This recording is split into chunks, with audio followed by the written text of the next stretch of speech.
नमस्कार, मनी गुरु में आप सभी का स्वागत है। मैं हूं स्वाति रायना। त्योहार में खास तौर पर आप में से कई जो लोग हैं वो ऑनलाइन शॉपिंग के लिए पूरी तरह तैयार होंगे। आखिरकार कई सारे फेस्टिव ऑफर्स जो आ गए हैं, लेकिन इन सब के बीच में आपको ये ध्यान रखने की ज़रूरत है कहीं आपके पैसों पर या फिर आपके इस ऑनलाइन ट्रांजैक्शन पर किसी की नज़र तो नहीं है।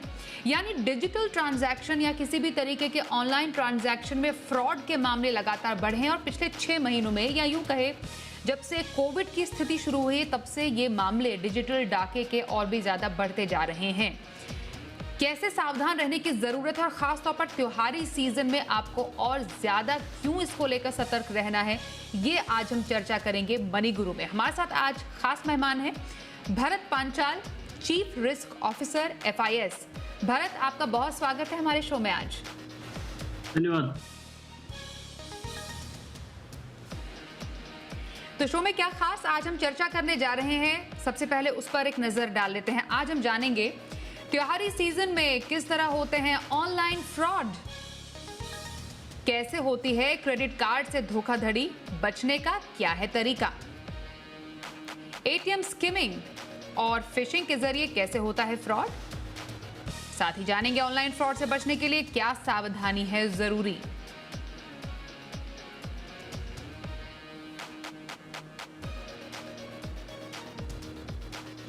भरत, जब से हमने देखा है कि कोविड का ये टाइम शुरू हुआ है, सोशल डिस्टेंसिंग न्यू नॉर्मल बना है, तब से जो डिजिटल लेन देन है, ऑनलाइन ट्रांजैक्शंस है, वो काफ़ी ज़्यादा बढ़े हैं। और RBI ने भी अपने फिगर्स में यही कहा है कि पिछले कुछ समय से, या यूँ कहें मार्च से अब तक डिजिटल ट्रांजैक्शन लेन देन में काफ़ी ज़्यादा बढ़ोतरी हुई है। लेकिन इसके साथ ही एक और कंसर्न जो जताया गया वो ये जताया कि ऑनलाइन फ्रॉड के मामले भी काफ़ी बढ़े हैं।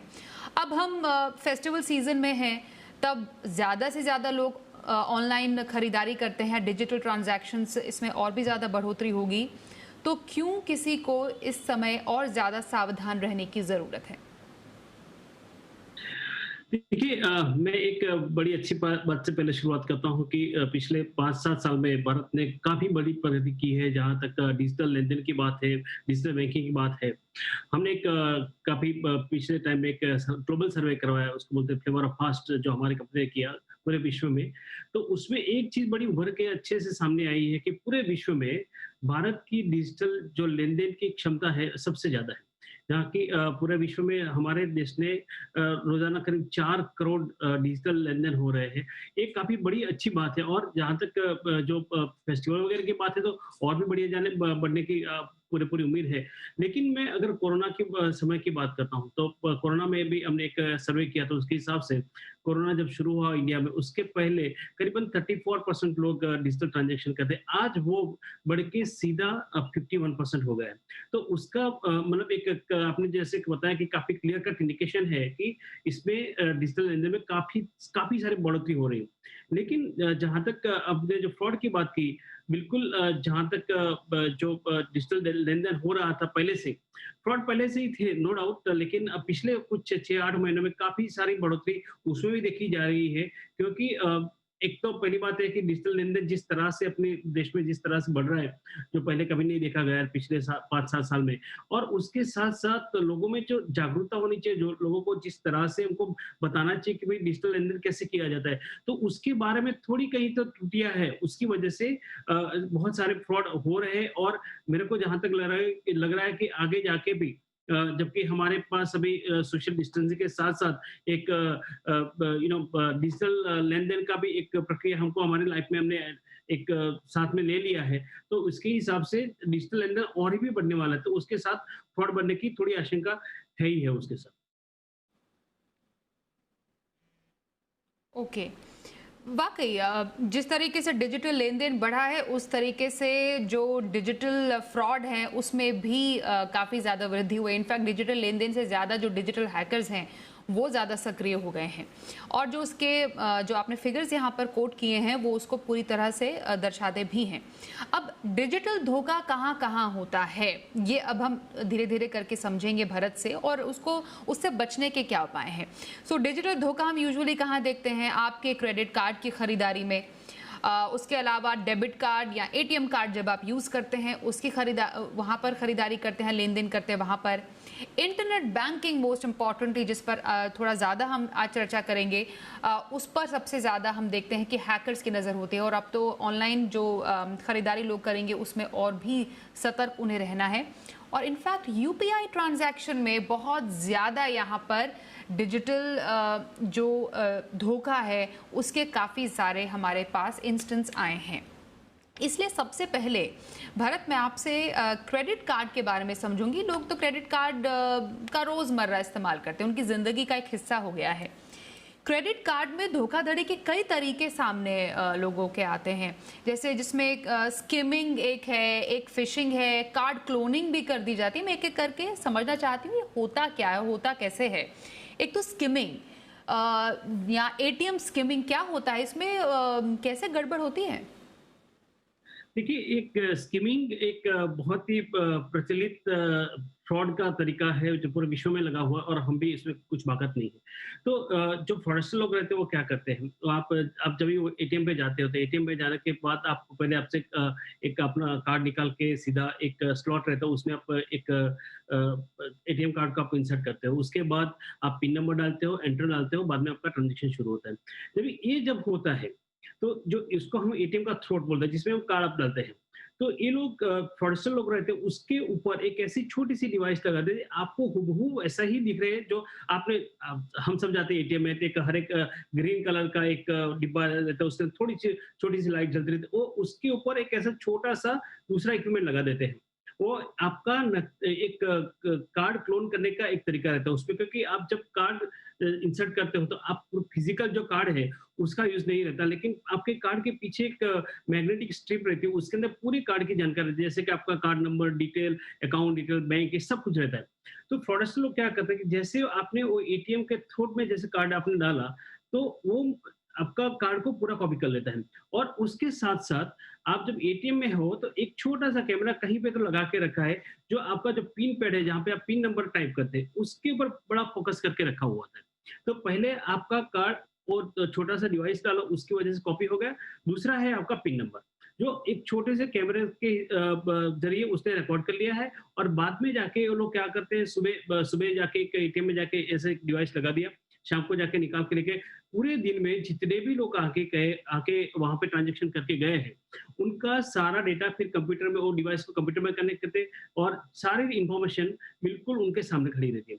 और कैमरा से उन्होंने रिकॉर्डिंग कर लिया तो उसका पिन नंबर भी आ गया, और बाद में उसको एक छोटे से प्लास्टिक के ऊपर उसको कॉपी करके कार्ड का यूज करना शुरू करते हैं। और आपको जब पता चलता है आपका कार्ड कॉपी हुआ है, जबकि आपका कार्ड जब यूज होता है, मिसयूज होता है, और आपका मनी आपके अकाउंट से निकलता है, तभी जाके आपको पता हुआ होता है कि मेरा कार्ड कॉपी हो गया। हो सकता है आपका कार्ड आज कॉपी हुआ तो 4 दिन के बाद, 10 दिन के बाद, 2 महीने के बाद, 3 महीने के बाद, जब तक आपका कार्ड कॉपी नहीं होता तब तक आपको पता नहीं चलता, आपका कार्ड का मिसयूज नहीं होता तब तक आपको पता नहीं चलता कि आपका कार्ड कॉपी हो गया। उसको स्किमिंग बोलते हैं। ओके। तो बचना कैसे चाहिए इससे? और क्योंकि आप कह रहे हैं कि जब तक कॉपी नहीं होता है या जब तक यूज नहीं होता है, इनफैक्ट तब तक पता नहीं चलता है, तो इसका मतलब जैसे ही आपको पता चला कि आपका कुछ गड़बड़ हुई है, या पता कैसे करें इनफैक्ट गड़बड़ भी हुई है, क्योंकि ये इतना ज्यादा डेलिकेट मामला है, इतना चालाकी से किया जाता है कि शायद यूजर को पता भी ना चले। और सबसे पहले इसकी शिकायत कहाँ की जानी चाहिए? सबसे पहले तो आपको आपके बैंक पे ही शिकायत करनी चाहिए, क्योंकि आपके बैंक के पास सारा सिस्टम है, और जैसे आपको आपको कुछ पता चल के मेरे कार्ड के साथ, मेरे अकाउंट के साथ कुछ गड़बड़ी हो रही है, आपके बैंक के कॉल सेंटर पे जाइए। आपके बैंक का 24/7 कॉल सेंटर रहता है। आप उनको सबसे पहला अभी तो ऑप्शन भी आता है कि कार्ड लॉस एंड स्टोलन, उसका ऑप्शन पहले रहता है, तो आपको लंबा इंतजार भी नहीं करना पड़ता है। जैसे आपने कॉल सेंटर पे कनेक्ट किया, आप उनको बताया कि मेरे कार्ड के साथ कुछ हो रहा है, तो इमीडिएटली वो कार्ड को ब्लॉक कर देते हैं। तो पहला तो एक वो तरीका है। लेकिन वो क्या है कि जब आपका कार्ड ऑलरेडी कुछ कॉम्प्रोमाइज हो चुका है, फ्रॉड हो चुका है, बात की बात है। लेकिन उससे बचे कैसे? उससे बचने के 2 तरीके हैं। कि पहले तो जब आप एटीएम में जाते हो, तो आप ये सुनिश्चित कर लें कि आप जिस डिवाइस पे, मतलब जो स्लॉट पे आप कार्ड इंसर्ट कर रहे हो, उसको चेक कर लिए कि उसके ऊपर कुछ डुप्लीकेट चीज तो लगी नहीं, क्योंकि वो काफी डेलिकेट होती है। जैसे आपने ऐसे हिलाया तो निकल के बाहर आ जाएगी, तो ज्यादा नहीं तोड़ना चाहिए, वरना टूट जाता है। तो लेकिन दूसरा है कि जब आप एटीएम पे पिन डालते हो, आप कहीं पे भी हो, आप मर्चेंट की जगह पे हो, जहाँ पे आप पॉस मशीन पे कार्ड स्वाइप कर रहे हो या तो एटीएम पे, हमेशा अपने हाथ को ऐसे ढक के रखें क्योंकि जो भी कैमरा है, वो कहीं पे भी लगा है, लेकिन आपकी जब तक पिन आपके पास सिक्योर है, पिन आपके पास क्या बोलते हैं उसको किसी के साथ शेयर नहीं हुआ है, आपके कार्ड के साथ कुछ नहीं हो सकता। तो मेरे हिसाब से सबसे सस्ता टिकाऊ जो तरीका है, आपको खाली पिन डालने के टाइम अपने हाथ दूसरे हाथ से एक हाथ को ढक ले और बाद में पिन डाले, आपके कार्ड के साथ कुछ गलत नहीं हो सकता। ये आपने बहुत यूज़फुल टिप दिया भरत कि जब भी एटीएम में आप अपना कार्ड यूज़ करते हैं तो कौन से छोटे-छोटे तरीके आपको अपनाने चाहिए और ये बहुत ही सिंपल तरीका है जिसको आपको अपनी हैबिट में लाना है। अब एक और तरीका फ़िशिंग। अब फ़िशिंग तो यूजुअली लोग ऐसे टेक्निकल टर्म में नहीं समझेंगे। इसको हम आसान भाषा में बताएं तो कई बार ऐसे मेल हमें आते हैं जिसमें या तो ये कहा जाता है कि आपके यहाँ तो लॉटरी निकल गई है, या तो आपके लगता है कि आपको आपके बैंक से आपके मेल आया है कोई जानकारी मांगने के लिए, या फिर कोई ऐसा मेल आता है कि आपने कहीं पर फलाना कहीं पर शॉपिंग की थी, वहां से आपको बहुत ही आकर्षक डिस्काउंट या कुछ आकर्षक ऑफर मिल रहा है। तो इसको फिशिंग कहते हैं। तो फिशिंग के जरिए कैसे यहाँ पर जो हैकर्स हैं वो लोगों के पैसों को गलत इस्तेमाल कर सकते हैं या उनका पैसा निकाल सकते हैं? जी। तो फिशिंग के लिए अगर आप मुझे एक छोटा-सा शब्द कहे, तो मैं बताऊँगा कि वो जालसाज़ी है। जालसाज़ी का मतलब सीधी बात है कि इट इज़ अ फ्रॉड। लेकिन फिशिंग में ऐसा होता है कि आपको कुछ मैं भेज रहा हूँ या तो कुछ भी तरीके से आपको मैं ल्यूर करता हूँ, मैं आपको ये बोलते हैं कि लालच दे रहा हूँ कि आपके पास मैं एक मेल भेज के बताऊँ मैं आपको 10% डिस्काउंट दे रहा हूँ या तो आप एक बाय करोगे मैं 2 आपको फ्री देता हूँ। ये सब सारे तरीके रहते हैं जिससे आपको ठगने की कोशिश की जाती है।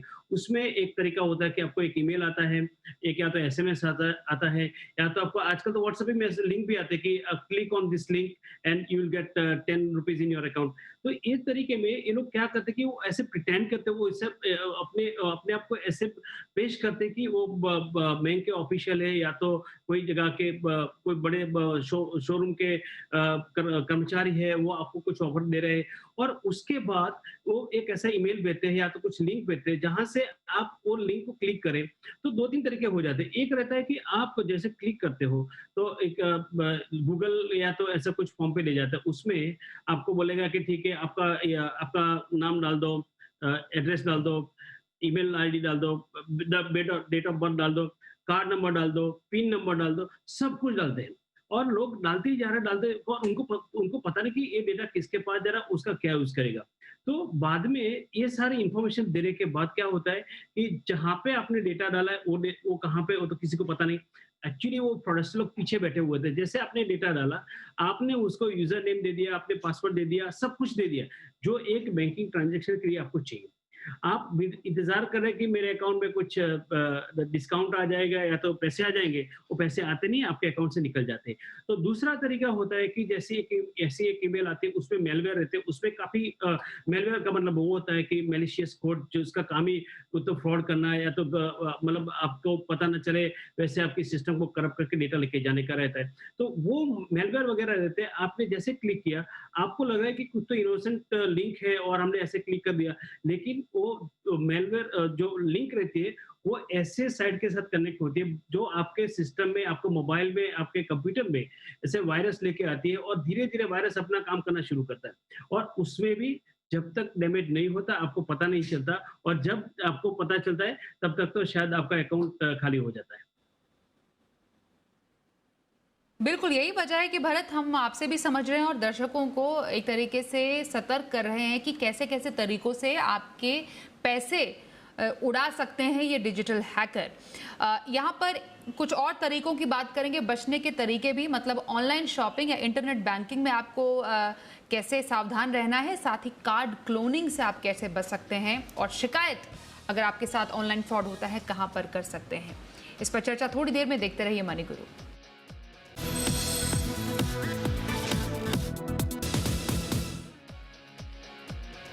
इस त्योहार डिजिटल धोखे से बच के हमारे साथ बातचीत के लिए आज हैं Bharat Panchal, chief risk officer FIS। Bharat, अब तो ऑनलाइन शॉपिंग का टाइम हो गया, हालांकि इस बार कोविड में लोगों ने थोड़ी कम खरीदारी ही की है, लेकिन जैसे जैसे थोड़ी स्थिति सुधर रही है, लोग थोड़ा कॉन्फिडेंट ज़रूर हो रहे हैं और बहुत सारे इस आकर्षक ऑफर्स के चलते अब ऑनलाइन शॉपिंग भी लोगों ने शुरू की है। लेकिन इसी के साथ शुरू हो जाता है ऑनलाइन जो ठग हैं उनका भी काम। तो जो ये इंटरनेट बैंकिंग है उसमें किस किस तरीके से धोखेबाजी होती है, कैसे पता करें कि आपके साथ इस तरीके का कोई धोखा हुआ और इससे बचने का तरीका क्या है? देखिए, इंटरनेट बैंकिंग में क्या होता है, जैसे हम पिछली बार हम बता रहे थे कि फिशिंग जो मेल रहता है वो सब, ऐसे सेम चीज़ फिशिंग ईमेल के साथ-साथ फिशिंग वेबसाइट भी रहती है। अब मान लो कि एक बड़ी-सी मैं नाम लेना नहीं चाहूँगा, लेकिन एक पॉपुलर ब्रांड है जो ऑनलाइन शॉपिंग के लिए बड़ी जानी-मानी ब्रांड है। तो ये लोग क्या करते हैं कि आप एक लिंक भेजते हैं कि come on our website and आपको हम 50% डिस्काउंट देते हैं, 60% डिस्काउंट देते हैं। ऐसे करके आपको एक बड़ा-सा पोस्टर एक भेज के या तो ईमेल करते हैं या तो व्हाट्सएप पे भेजते हैं। आप क्या करते हैं, आप उसके ऊपर एक लिंक दी है, आप उसके ऊपर क्लिक करते हैं। आप क्लिक करते हैं, सीधा आपको आपका एक ब्राउज़र के अंदर एक पेज खुलता है, जो आपका एक काफ़ी जाना-पहचाना हुआ एक ऑनलाइन शॉपिंग पोर्टल है।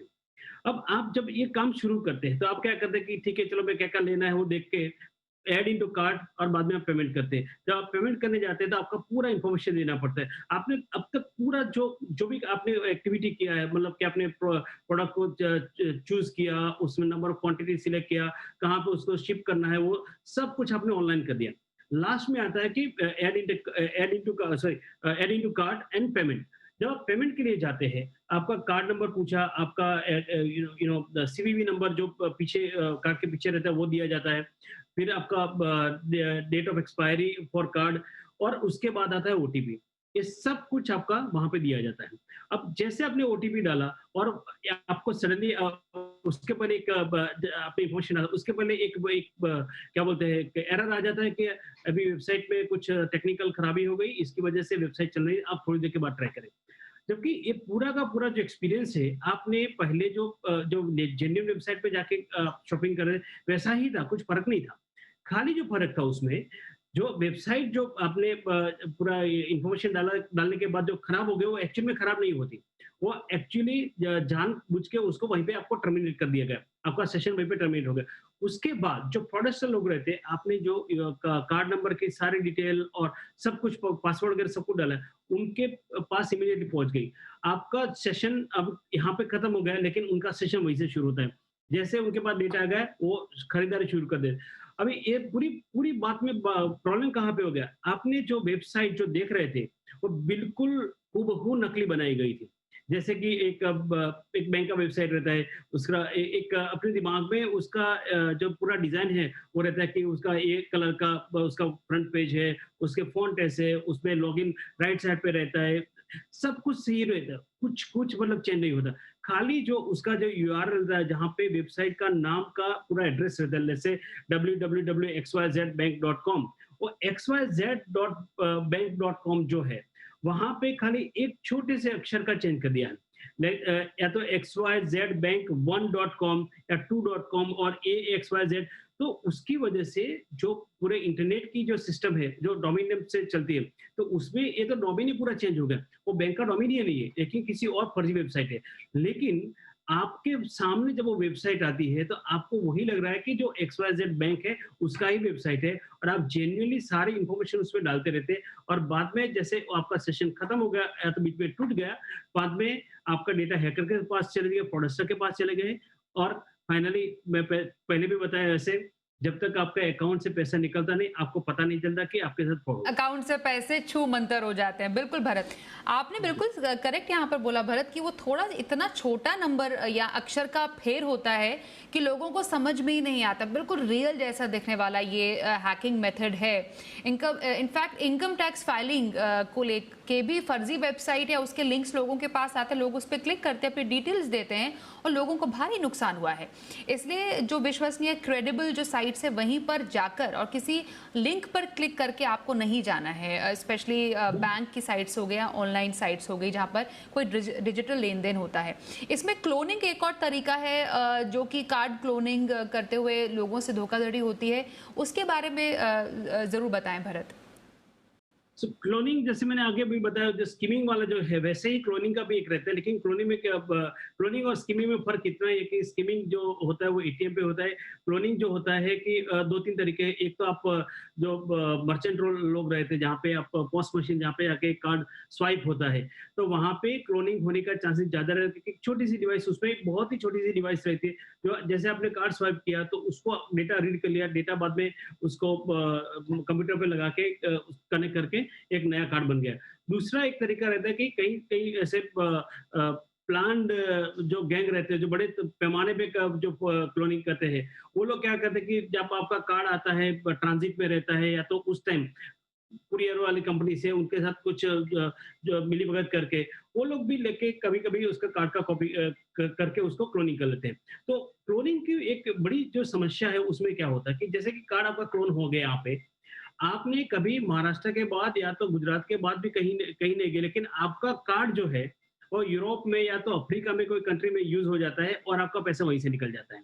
तो क्लोनिंग में एक एक सबसे बड़ी प्रॉब्लम वो हो जाती है, क्योंकि डेटा यहाँ पे कॉपी किया मुंबई में बैठ के या तो दिल्ली में बैठ के, लेकिन किसी और को भेजा यूक्रेन में, तो बंदे को ऑनलाइन डेटा बेच दिया और उसने जाके वहां पे एक डुप्लीकेट कार्ड बना लिया और पैसे विड्रॉ करना शुरू कर दिया। तो क्लोनिंग का सबसे बड़ा प्रॉब्लम वो हो जाता है। ओके, भरत आप बताइए कि इस ऑनलाइन ठगी से बचा कैसे जाए, बचने के टिप्स क्या हैं? देखो, मैं एक बड़ी प्रॉब्लम जो मैं बताना भूल गया कि एक सोशल इंजीनियरिंग एक बहुत ही बड़ा प्रॉब्लम है। आप यूपीआई के बारे में बात करते हैं, यूपीआई का बात जब आप पहले बता रहे थे, तो यूपीआई की वजह से भुगतान मतलब एकदम एकदम सिंपल हो गया। आप विद इन अ सेकंड आप पैसे एक दूसरे को डाल दे रहे। लेकिन प्रॉब्लम क्या हो रहा है कि आजकल जो डिजिटल लिटरेसी लोगों में इतनी तरह से इतनी हम नहीं दे पाए जितनी उनको होनी चाहिए। तो लोगों को सिस्टम तो दे दिया, लेकिन लोगों को उसको सुरक्षित तरीके से कैसे यूज करें, वो शायद काफी वक्त लग जाएगा। अभी सोशल इंजीनियरिंग में क्या होता है कि कोई बंदा आपको फोन करके बोलता है कि मैं आपके बैंक से बोल रहा हूँ और आपका कार्ड बंद हो जाएगा, या तो आपका अकाउंट बंद हो जाएगा, या तो जैसे कि आपने बताया कि इनकम टैक्स आपको एक ईमेल आ जाती है कि आपका इनकम टैक्स का 50,000 का रिफंड दे दिया, ये साइट पे क्लिक करो और आपको पैसा मिल जाएगा। ये सारे सोशल इंजीनियरिंग के तरीके हैं। सही में आपको मैं बताऊं कि जो बंदा आपको फोन करता है कि मैं आपकी एक एसबीआई, नाम ले रहा हूं मैं, एसबीआई बैंक से बोल रहा हूँ, लेकिन वो बंदा सही में एसबीआई से नहीं बोल रहा है, वो कहीं तो देश के कई पार्टों में बहुत सारे पॉकेट है जो ये सारे धोखाधड़ी के लिए काफी नामचीन है, काफी माने जाते हैं, वहीं से बैठ के वो बंदा आपको फोन कर रहा है। अब मेरा खुद का जो एक्सपीरियंस है उसके हिसाब से पूरे पूरे हिंदुस्तान में 70% फ्रॉड जो हो रहे थे जो डिजिटल प्लेटफॉर्म पे, 70% फ्रॉड खाली और खाली लालच मतलब ग्रीड की वजह से हो रहे। सब किसी को कुछ मुफ्त में दे दे, किसी को कुछ हम बिना एफर्ट को कुछ मिल रहा है, तो वो लोग सारा का सारा उनका user name, password, card number सब कुछ दे रहे हैं। उसी में अगर जल्दी आ आप जाते हैं। बिल्कुल बिल्कुल पैसे में आ गए, आपको कह रहा कि आपको ग्रिड, आपको कुछ मुफ्त बिल्कुल। मिलने की बात है। अब देखो, आज के कोई मुफ्त में नहीं दे रहा है। कौन बंदा आपको 50% डिस्काउंट दे रहा है? जो चीज आपको 1,000 रुपए की मिल रही है वो 500 में क्यों देगा आपको? ना आपको जानता है, पहचानते, ना तो वो आप उनको जानते हो। अभी उसमें आके लोग सारा कुछ दे रहे हैं। मेरा जो एक दूसरा एक तरीका, जो एक फ्रॉड का तरीका है, उसमें 20% जो फ्रॉड होते हैं वो खाली एक डर, आप में एक भय फैला देते हैं कि अरे आपका कार्ड मैं बंद कर दूंगा, आपने शाम तक ये डिटेल नहीं दी, आपका कार्ड बंद हो जाएगा, आपका अकाउंट बंद हो जाएगा, आपके सारे ट्रांजेक्शन बंद हो जाएंगे। तो जो व्यापारी वगैरह लोग रहे उनका तो क्या रूटीन उसके बहुत ऊपर ही चलता है। इंपॉर्टेंट बात यहाँ पर कही है। ये जो आपने बिल्कुल बात कही, डर फैलाकर लोगों के मन में एक तो डर बैठा दिया कि अगर आपने एक बहुत पॉपुलर जो मोबाइल वॉलेट कंपनी है, अगर आप केवाईसी नहीं करेंगे तो आपका अकाउंट बंद हो जाएगा, या फिर लालच के डर से कि अगर आप ये हम आपको आकर्षक ऑफर्स दे रहे हैं। तो ये कुछ तरीके हैं जिससे कि जो ग्राहक होते हैं उनके पैसे लूट लिए जाते हैं। तो हमेशा आपको एक जागरूक ग्राहक बनने की ज़रूरत है, जैसा कि भरत ने बताया। वहीं इंटरनेट बैंकिंग फ्रॉड से बचने के कई तरीके हैं जो हमने समझे। फ्रॉड होने पर तुरंत आप अपने बैंक को जानकारी दीजिए या फिर पुलिस को भी जानकारी दीजिए, और जल्द से जल्द निपटारा होने का आपको आश्वासन ज़रूर यहाँ पर मिलता है, और उसके लिए एक प्रॉपर नॉर्म्स भी हैं जो हमने अभी आपको दिखाए। भरत, बहुत शुक्रिया। आपने बहुत सारे तरीके बताए आज हमें कि फ्रॉड किस तरीके से होते हैं, कैसे उससे बचा जाना चाहिए और क्या जागरूक रहने के लिए क्या किया जा सकता है एक ग्राहक के द्वारा। बहुत शुक्रिया हमारे साथ आज शो में शामिल होने के लिए, अपने वैल्यूएबल इनपुट्स देने के लिए।